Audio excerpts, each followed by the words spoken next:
Diolch yn fawr iawn, Rhys, am y cyflwyniad. Nes i ddim cychwyn hwn drwy fwriadu astudio bywyd person o gwbl. Ond o'n i'n edrych ar y rhwydwaith cludiant yn gyffredinol, dyna'n lle mae'n niddordeb i, ydy edrych ar hen ffyrdd ac yn y blaen a lle oedd yn mynd. Ac yn fuan iawn, nes i ddod ar draws y cymeriad yma, William George Owen, a sylweddoli bod hwn yn ddyn pwysig. Oedd o'n rhywun, oedd yn dod o Gaernarfon, oedd o'n ddyn lleol, yn cychwyn ei waith yn lleol, ond mi gododd o i fod yn beiriannydd o bwys ar lefel genedlaethol Brydeinig. Ond eto, does na ddim llawer iawn wedi ysgrifennu amdano fo. Ac yn sicr, dydy i bwysigrwydd yn lleol i Gaernarfon a Sir Gaernarfon a Sir Fawr ddim wedi gydnabod yma. Rwan dwi am ganolbwyntio ar ei yrfa cynnar yn yr ardal hon, a fydd na ddim llawer am y Great Western Railway fan ei ofn. Felly, fel dwi'n dweud, does na ddim llawer wedi sgwennu amdano fo, ond dwi wedi darganfod i enedigaeth 15 o Hydref 1810. Mi oedd yn dod o deulu o fasnachwyr a siopwyr. I dad yn cael ei gyfnodi fel shopkeeper adag Bedydd William. Yn ddiweddarach, mi oedd o'n draper, weithiau'n linen draper, hefyd yn stamp agent. A mi oedd nhw'n deulu digon cefnog i'w anfon o ffwrdd i'r ysgol. Mi ath o ffwrdd i'r ysgol i ysgol Malpas, nid Malpas yn Sir Fynwy, ond Malpas yn Swydd Gaer, sydd jyst ar draws y ffin o Wrecsam, chydig y dwyrain o Wrecsam.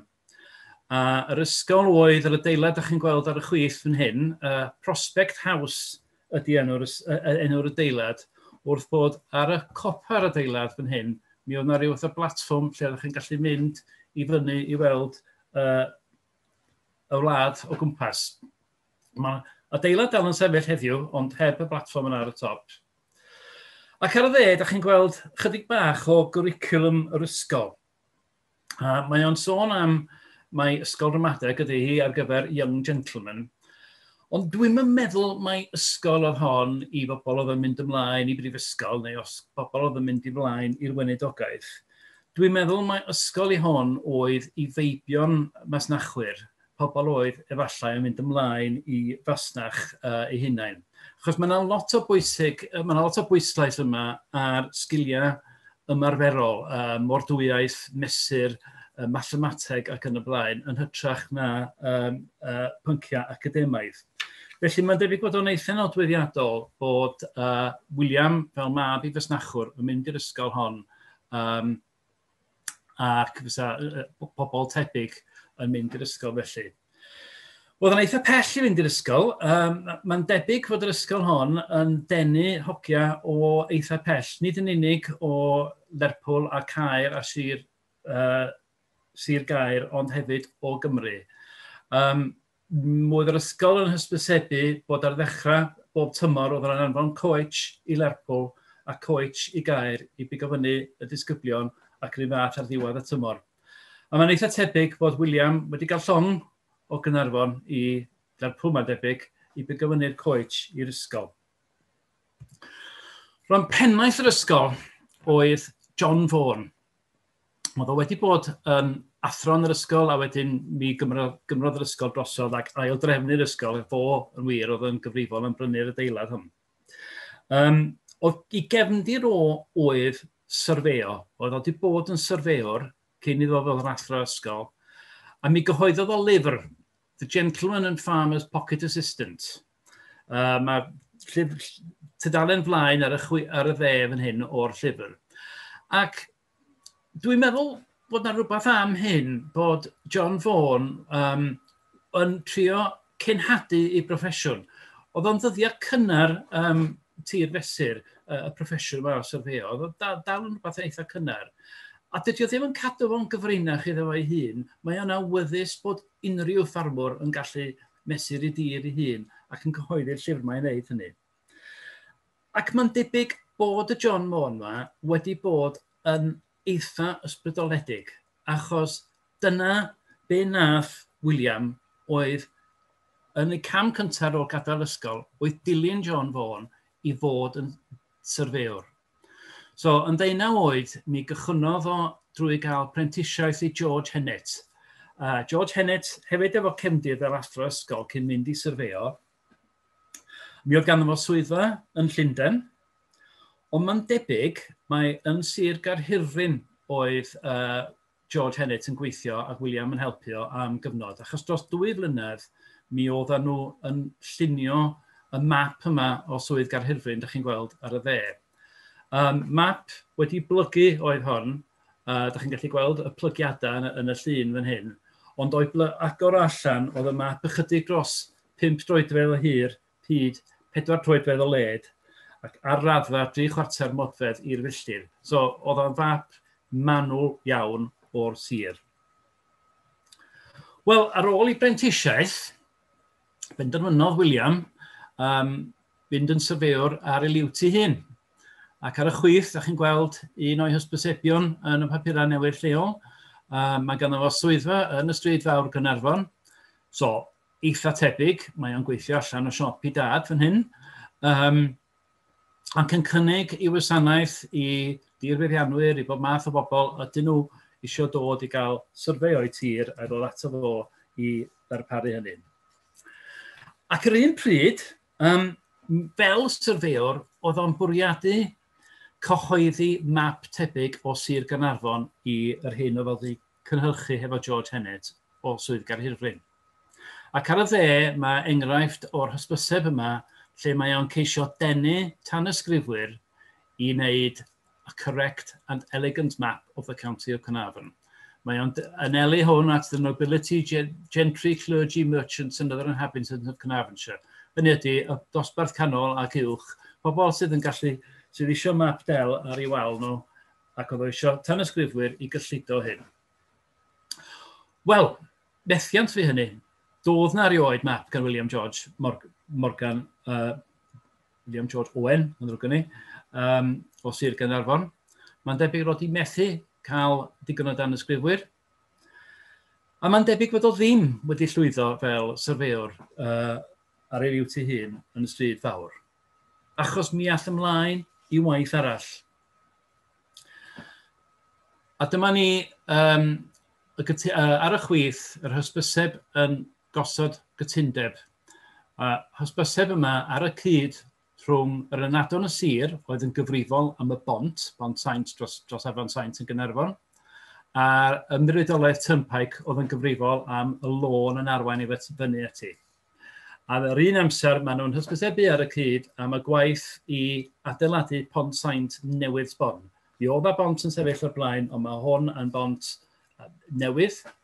Ac ar un pryd, oedd y sir yn atgyweirio Pont Faen. Pont Faen ydy'r bont dros yr afon Gwirfau ar y lôn bach wrth ymwyl Llanfagran, ydyn ni sy'n lawr o'r A487 heddiw. Roedd y Pont Saint rwan wedi ddylunio eisoes gan neu ar ran John Lloyd, syrfewr y sir.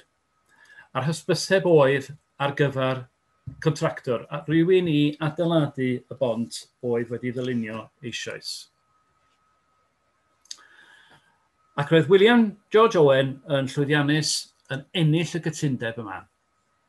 2,258 i adeiladu Pont Saint. Mae hwnna yn werth tua 275 o filoedd heddiw. Dwi ddim yn mynd i ail ddeud hyn bob tro. Bob tro dwi'n dyfynnu ffigwr o'r oes yma, da chi angen lluosi gan ryw 100 ac ychwanegu dipyn bach mwy. Ond fyddai'n sôn am arian ar y pryd. Oedd o'n llwyddiannus, cynnig y pris isa, mi oedd ganddo fo 19 mis i adeiladu'r bont i'w gwblhau erbyn Mai 1835. A dyma ni'r cynllun. Rhan o'r cynllun, hwn ydy'r prif fwar bont ar draws yr afon, 1833. A dyma y plac, y faint ar y bont heddiw sydd yn cydnabod adeiladu'r bont yn 1835 ac o dar ar y gwylod mae'n deud W.G. Owen, contractor. Dyna wedi swyddogaeth, contractor i adeiladu'r bont. Ond mae'n rhaid bod o wedi bod yn falch o'i waith, achos wedi cwblhau y bont, dyma ni sketch gan William George Owen ei hun o'r bont orffenedig. A mae hwn yn sketch yn dangos be oedd o wedi gwneud, gorches peirianyddol a bod o'n falch bod o wedi gwneud hyn. Dwi ddim yn gallu tynnu llun cystal â hyn, achos o fynd yna heddiw, mae yna goed wedi tyfu o'i chwmpas i, ond dyma ni y bont adag i chwblhau. A mae'r bont yna, wrth gwrs, dal yn sefyll heddiw. Adeiladwyd hi agor 1835, tan rhyw 20 mlynedd yn ôl, mi oedd hi'n cario yr A487, a mae hi dal yna heddiw efo'r llwybr beicio a llwybrau cerdded ar ei draws i. Tra oedd o'n gwneud y gwaith yna, hysbysebodd yn adon Llangefni ynglŷn â ffont cefn coch. Ar y chwith, mae hwn yn dangos mai lôn hen iawn oedd hon yn mynd dros cefn coch. Hon ydy yr allt goch yn dod allan af Iwmaris, yr hen ffordd o Lundain i Gaergybi, y map gen Ogleby. A ddech chi'n gweld fan hyn, os ddech chi'n gweld y saith fan hyn, King Coch Brook, hwn ydy cefn coch. So, mi oedd y lôn bryd hynny yn croesi'r cefn coch. Dim yn amlwg os oedd yna bont yn adag Ogleby yn 1675, ond yn sicr pan oedd yr Ynadon yn Ynys Môn yn hysbysebu hwn, mi oedd bont yna'n barod, ond oedd hi'n mynd reit lawr at yr afon ac i fyny'r ochr arall, mi oedd y tir yn wlyb ac yn gorsiog ac yn creu anawstera mawr i deithwyr. Y bwriad felly oedd codi'r ffordd 15 rhywch troedfedd uwch lawr ffordd. A dyma William George Owen unwaith eto. Nid y tro yma yn gontractor yn adeiladu'r bont, na, Elis-Williams ac Owen adeiladodd y bont. William George Owen oedd y dilynydd. Felly mae o wedi dysgu tydi. Ym Mhont Saint, oedd yn adeiladu pont rhywun arall, fan hyn mae wedi dysgu digon am bontydd i fod yn ddyluniwr y bont. A dyma ni ar y top, dyma ddyluniad William o'r bont. Mae yna narratif ar y bont yn deud cefn coch bridge ar dyddiad yn rhifa Lladin, di'r hynna ddim i gweld ar y bont go iawn heddiw. O'n i'n digon ffodus mod i wedi gweld y llun yma yn ar archifa yn Llangefni, ac yr un diwrnod wedi mynd i weld y bont go iawn a tynnu'r lluniau ar y gwylod. Felly mae rhain o'r naill ochr a'r llall. A mi welwch chi, dwi'n meddwl, bod y bont sydd yn sefyll heddiw mwy neu lai yr union rhyw math a dyluniad William. Mae'r wal ar y top dipyn yn wahanol. Mae yna drawst o goncrit ar un ochr, ond ar wahân i hynny, mae'r bont i hun, y strwythur y bont i hun, fel y dyluniad, ac yn dal yn cario'r B5119 ar draws afon cefn coch sydd Blaena Cwm Cadnant ydy hyn.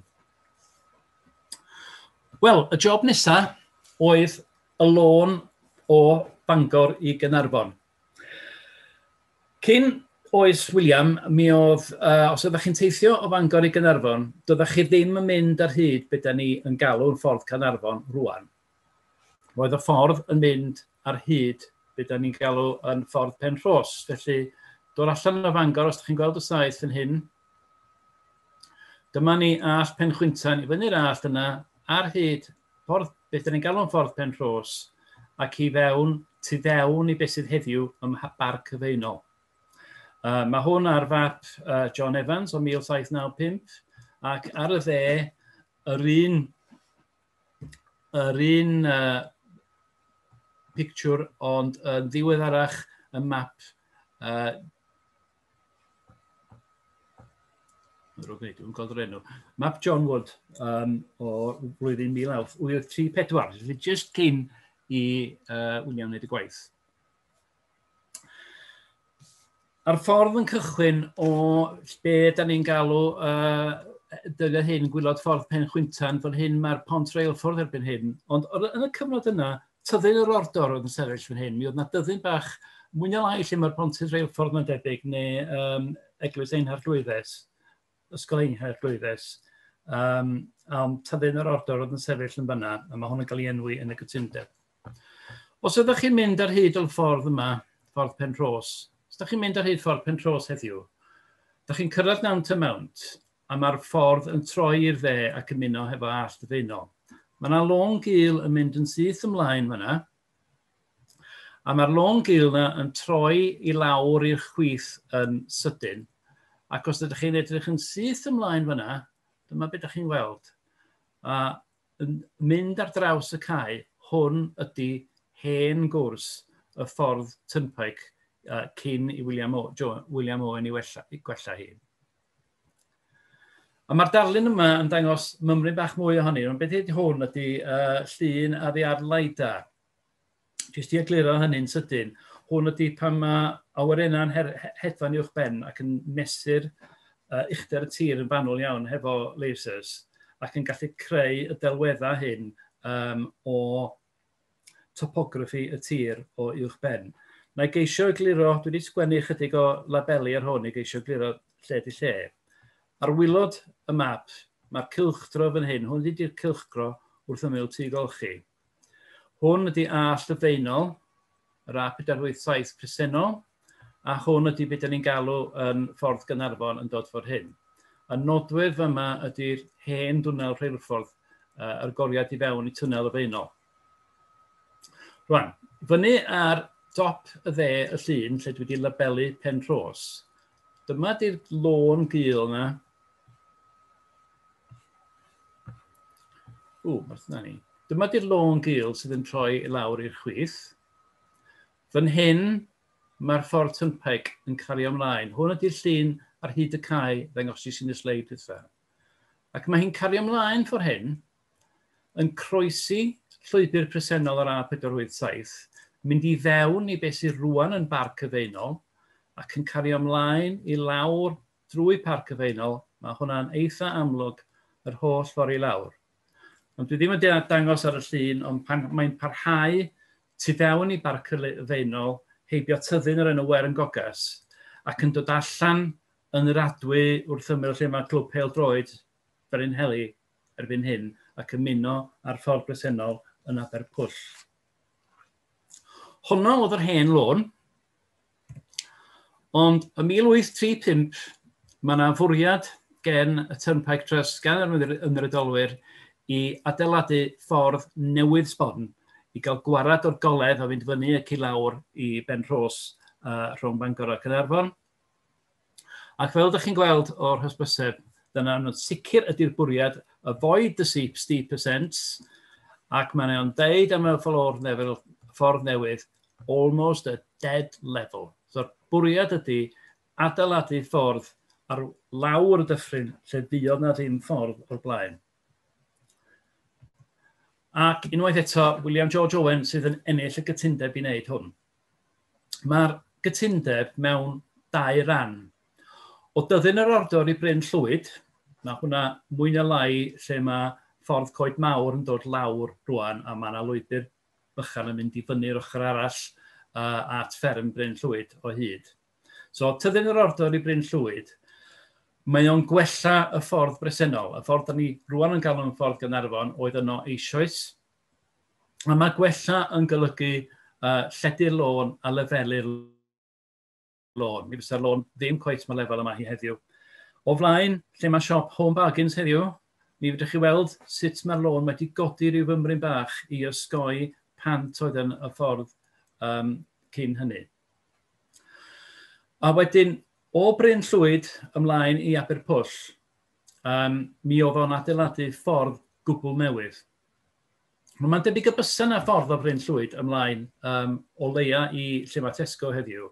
Ond mae'n debyg o hwnna un ochr i'r dyffryn, ac oedd y ffordd newydd yn fwriadol yn gorfod mynd yng nghanol y dyffryn mwyn fynd i'r ochr arall i groesi'r ochr ogleddol i'r Afon Heilyn. Ac dilyn yr Afon Heilyn yr holl ffordd i Aberpwll. Mae manyleb y gwaith yn fanwl iawn ynglyn â y goledd. Y busnes yma ynglyn â bod mae rhaid i'r ffordd bod bron iawn yn fflat. Mae o'n manylu yn union be fydd y goledd yr holl ffordd. Dydy ddim mor fanwl ynglyn â pont dros Afon Helyn, mae jyst yn deud, wel, mae'n rhaid cael pont dros yr afon, a mae hyn o droeddedu uwch lawr afon. Felly, unwaith eto, mi oedd disgwyl i'r Peiriannydd mewn gofal i ddylunio pont ac i ddylunio ffordd i groesi'r afon. A dyma ni, hwn ydy'r map o 1840, ffordd newydd yn orffenedig, felly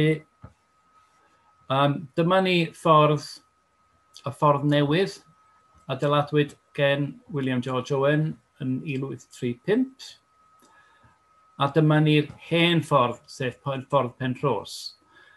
Adag y map yma, dydy all-lefaenol ddim wedi adeiladu. Da chi ddim yn gallu mynd yr holl ffordd o tu golchi heibio Treborth i lawr i Bont y Borth, ond mi yn adeiladwyd ffordd honno gan y Turnpike Trust yn dian iawn wedi'r map yma. Chydig o enghreifftiau y gwaith yma. Dyma'r gwaith nath William George Owen. Mwyn cael y ffordd yn fflat, mi oedd rhaid naddu torri fewn i'r graig wrth ochr y ffordd mewn 3 neu 4 lle. A mae'r clogweini yma dal i'w gweld heddiw. Mae gynnyn nhw olwg o ryw doriad eitha modern, rhywbeth yn yr ugeinfed ganrif efallai. Ond dwi'n argyhoeddedig mae gwaith William George Owen ydy rhain. Mi oedd yn rhaid iddo fo wneud hynny mwyn cael y ffordd yn lefel yr holl ffordd. Ac wedyn, ar y gwylod, mae'r bont adeiladodd fel rhan o'r gytundeb, y bont dros Afon Helyn, sydd jyst iawn wrth yn mynd i fewn i Aberpwll. Wal y feinol tu nôl i'r bont yn y llun fyna, ond wrth gwrs, doedd wal y feinol ddim yn sefyll bryd hynny, adeiladwyd warddwyd y feinol rhyw 20 mlynedd a mwy yn diweddarach. Tra oedd yn gwneud hyn i gyd, oedd William hefyd yn brysur hefo rheilffyrdd, datblygu rheilffyrdd gynnar. Mae hwn yn gynnar iawn yn oes y rheilffordd, mond yn 1830 a gorwyd y lein gyntaf Lerpwl i Fanceinion. Ym 1833, mae yna gofnod bod o wedi gwneud rhywfaint o waith. Mae hwn pan oedd o efo'r swyddfa syrfeo yn Gaernarfon yn y Stryd Fawr. Mi nath o rhywfaint o waith ar ran Samuel Holland yn Blaenau Ffestiniog. Ar y pryd oedd o ddim yn gwneud llawer iawn, i'w gopio mapia rhyw bethau felly oedd gwaith William ar pryd hynny. Ond mi fysa fo wedi cyfarfod efo James Spooner, a James Spooner oedd Peiriannydd y reilffordd Ffestiniog a adeiladwyd yn fuan wedi hyn. Erbyn Mehefin 1835, mi oedd y drafodaeth mawr yn mynd ymlaen ynglŷn â oedd y reilffordd i ddilyn yn fynd trwy Gaergybi neu trwy Borthyn Llaen. A mae yna sôn am fap yn rhoi y llwybr o fysa rheilffordd o Lundain i Borthyn Llaen yn gymryd. A mae yna sôn bod rhyw beiriannydd lleol, rhyw local engineer wedi dylunio'r map.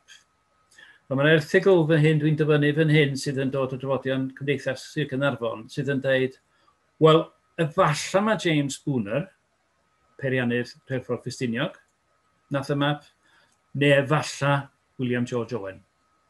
Da ni'n yn gwybod. Oedd yn nhad i wedi sgwennu llyfr am frwydr yma, Porthyn Llaen a Chaergybi. A mae o'n dweud rhywbeth tebyg, da ni'n yn gwybod ai James Spooner neu William George Owen oedd o. Ond dwi wedi dod ar draws cyfeiriad ym mhapur newydd lleol i adroddiad cyfarfod yn Nilyn sydd yn sôn am y peirianwyr nath yr adroddiad i'r llwybr yma o Lundain i Borthyn Llaen. Ac yn y papur newydd yma, mae o'n deud mai Mr William George Owen ar y cyd efo George Hennet. Felly mae o'n gweithio efo'i hen fentor George Hennet yn dylunio llwybr rheilffordd posib o Lundain i Borthyn Llaen. Mae'n eitha posib bod George Hennet wedi gwneud y rhan yn Lloegr a William wedi gwneud y rhan yng Nghymru, neu rhyw raniad felly o'r llwybr. Rwan, dwi jyst eisiau crynhoi yr amser oedd hyn i gyd yn digwydd, achos roedd William yn hynod o brysur mewn cyfnod byr iawn fan hyn. Cofiwch, mond yn 1810, y ganwyd y dyn yma, mae o yn ei ugeiniau cynnar fan hyn. 19 mis mae'n adeiladu Pont Saint. Yn yr un cyfnod, mae o'n dylunio Pont Cefn Coch. Yn yr un cyfnod, mae o'n mynd yn ôl ac ymlaen ar draws Gogledd Cymru yn dylunio ffordd o reilffordd i Banllyn Llaen. Yr hydref ddilynol, mae o'n tendro y gytundeb o Fangor i Aberpwll. Rwan, dydy'r gytundeb adeiladu ddim yn cael ei osod tan Ionawr yr 8fed yn 1836. Rwan, mae'n debyg bod yna rhywfaint o waith dylunio yn mynd ymlaen yn y cefndir.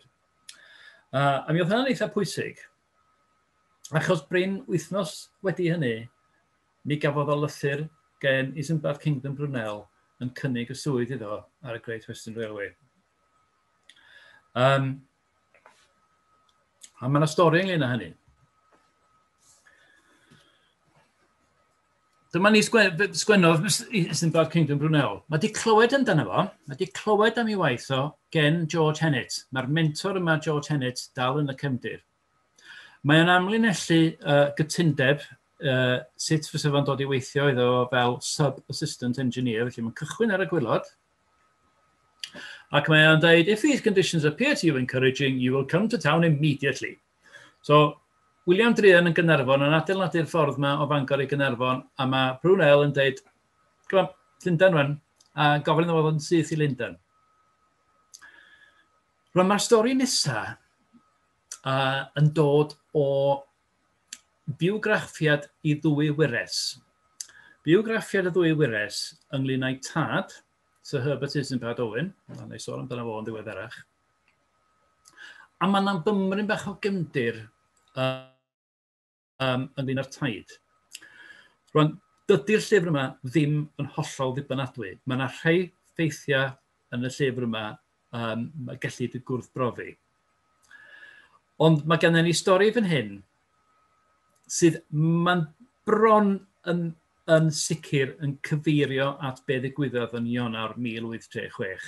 Yn anffodus, mae'r wiresa yn meddwl mae Pont Britannia ydy testyn y bont, nid y lôn yma. I can't accept it, cried young William mewn perthynas a cynnig Brunel. The Menai Bridge contract, well, nid Menai Bridge oedd o, isn't finished yet. Well, oedd o prin iawn wedi cychwyn. I'll have to refuse Brunel. Ac yn ôl y stori, na fo Wil bach, meddai fam, fysa hi yn cwblhau y gytundeb ac yn goruchwylio'r gwaith.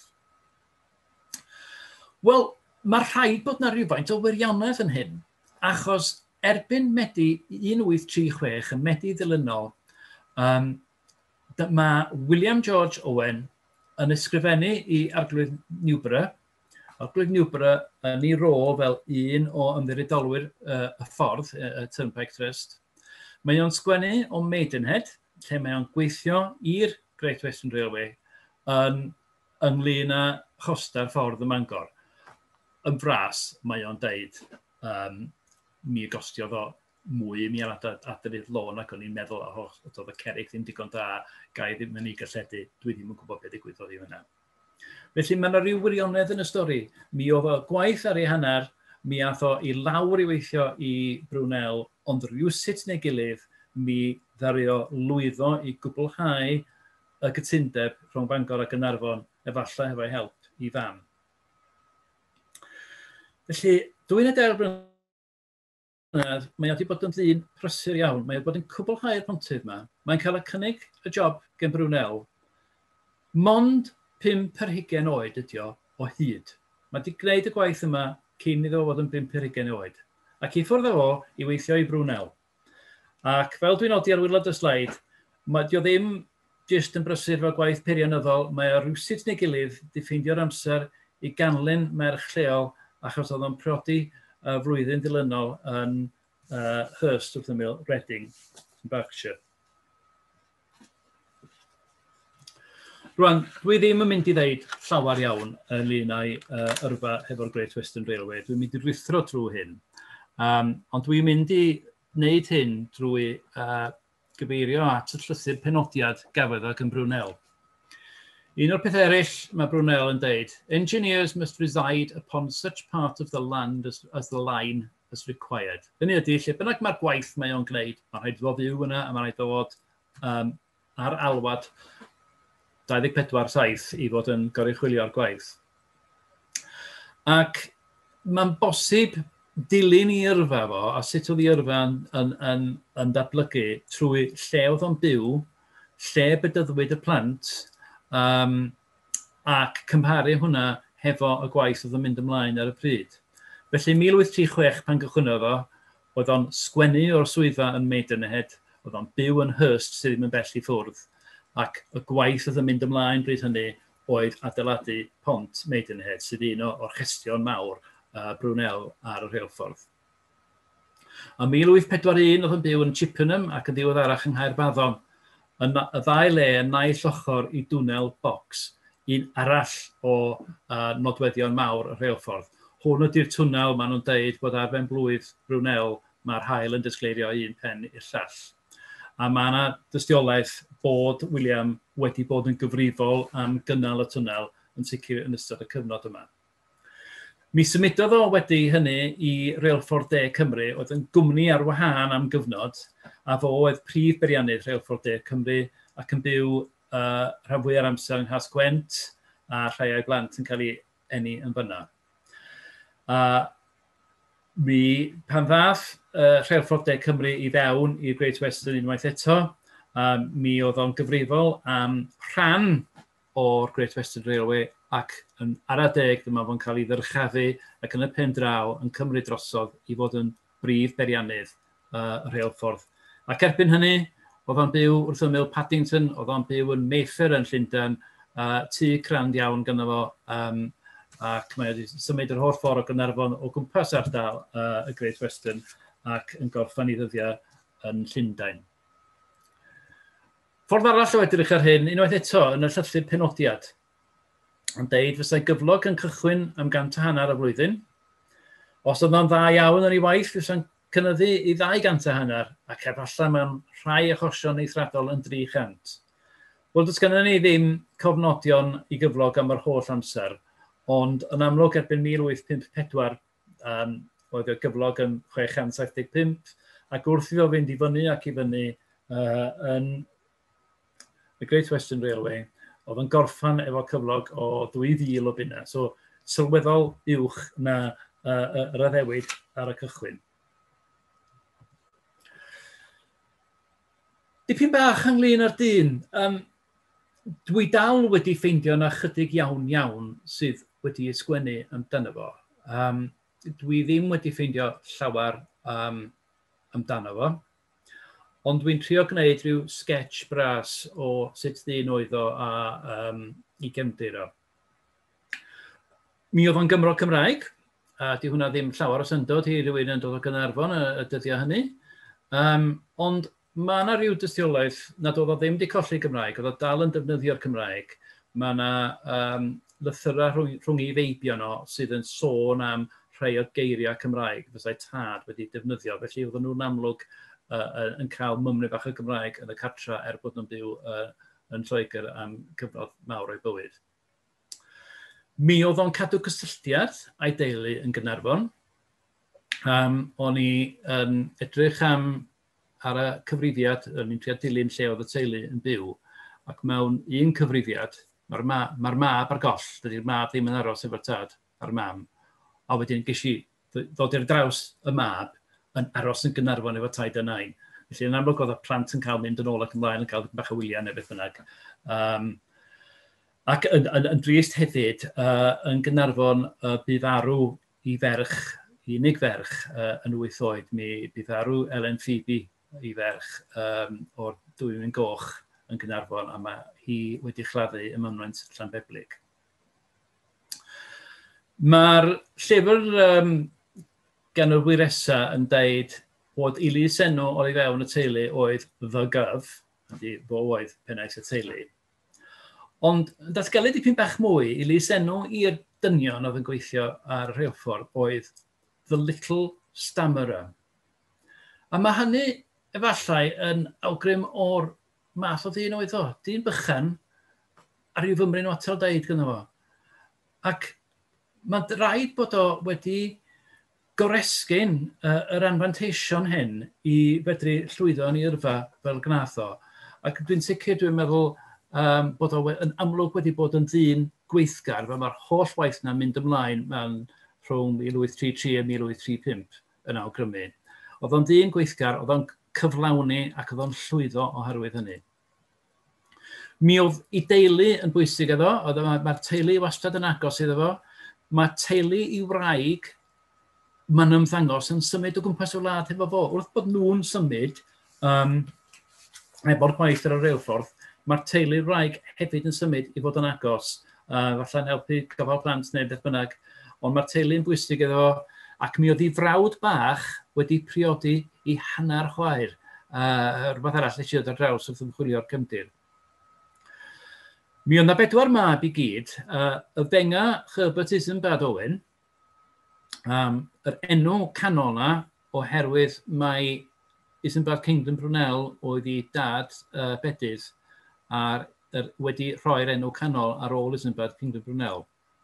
Fo oedd yr unig mab i wenu yng Nghymru, a mi ddatblygodd Herbert Isambard Brunel i fod yn Gymro o bwys. Mi oedd o yn feddyg, mi oedd o'n academydd, a mi chwaraeodd yr rhan yn sefydlu Prifysgol Cymru.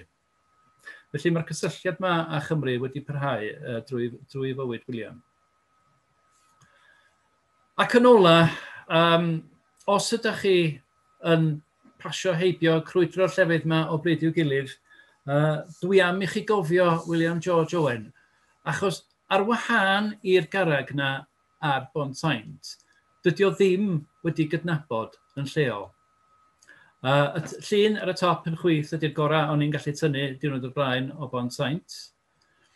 Y llun ar y top ar y dde, wel hwnnw ydy'r bont yn cefn coch. Da chi'n gallu gweld yn fanno sut mae'r lôn wedi godi 15 troedfedd uwchlaw'r afon a'r tir corsiog gan William. Gwylod ar y chwith ydy llun arall o bont dros afon Heilyn wrth ymyl Stad y Feinol ac Aberpwll.